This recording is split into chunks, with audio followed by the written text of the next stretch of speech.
Hey guys, my name is Marta, welcome to my channel, and today I'm going to be talking about After Sappho by Selby Wynn Schwartz. This book has been recently longlisted for the Booker Prize, and even though that is the main reason why I decided to read it so soon, I have actually had my eyes on it since before its publication, because this is not your usual book.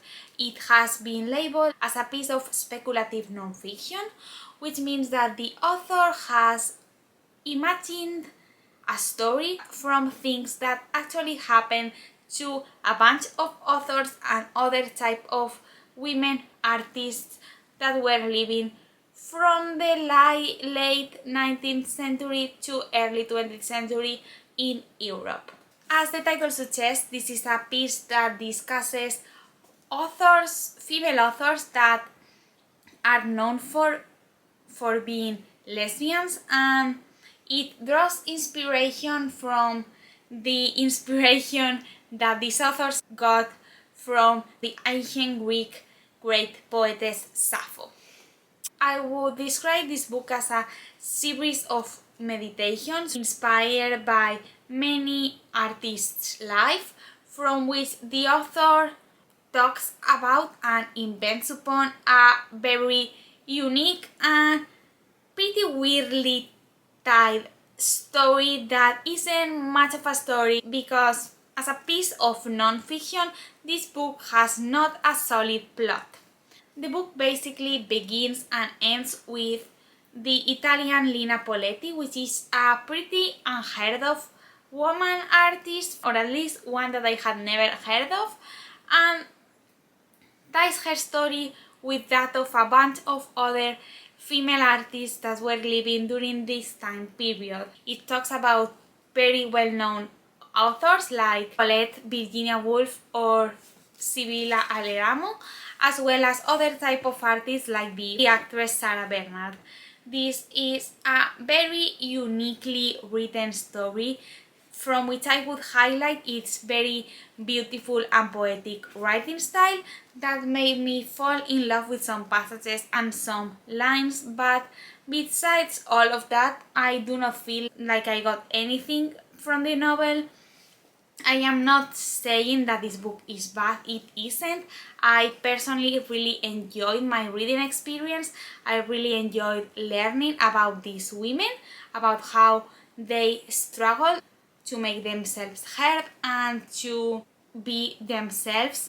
I also really enjoyed learning about some people that I had never heard of, and I also enjoyed how this book introduced me to some texts that I had never before heard of and that I will be checking out in the future.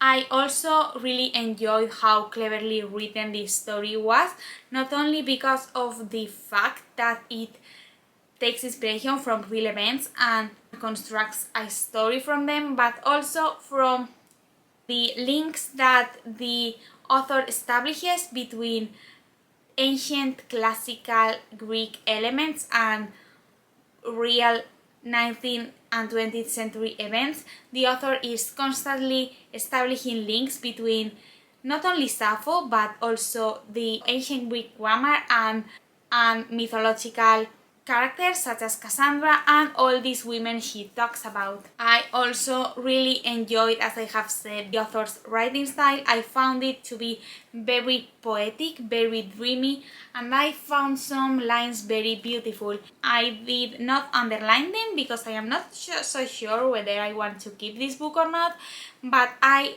took pictures of them and I posted them all over my social media because I am obsessed with some lines that this book had. I felt really inspired by them and I really enjoyed them overall. However, besides all those positive things that I got from the book, I cannot say that I do recommend it. It's a book that I think it's not for everyone. I don't even know if I liked it or not, because at some moments I think that I did because of all those things that I have mentioned. But on the other side, I feel like this book did nothing for me. I feel like at some moments I was wishing for it to end, because I struggled through my way through it. I felt like it was a bit too long at some moments, and overall I didn't know what it was doing at some chapters because it had no plot. It wasn't exactly a piece of non-fiction, and overall I think it was sometimes a bit too weird for my reading taste. Despite that, I would recommend it if you are intrigued by it, if you want to learn about some female lesbian authors, and if you want to read something that is pretty unique and from which you have guaranteed a pretty unique reading experience. So I think that was all I have to say for this book. I gave it 3.5 stars. I'm still trying to figure out what I exactly think about it. Did I like it? Did I not? I am not completely sure.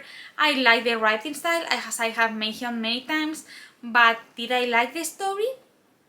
I have no idea. I will have to think about it. But yeah, comment down below if you read this, comment down below what were your thoughts of it, and also comment down below if it intrigues you, because if it intrigues you, I will say go check it out, maybe read a few pages, and maybe you will like it because the writing style is beautiful. If you enjoy biographies, you might like it. I don't know why I'm blabbing so much, so I'm going to close up this video. Don't forget to give it a like if you like it, subscribe to my channel if you want to see more from me, and I hope you guys got amazing, and I will see you in my next video. Bye!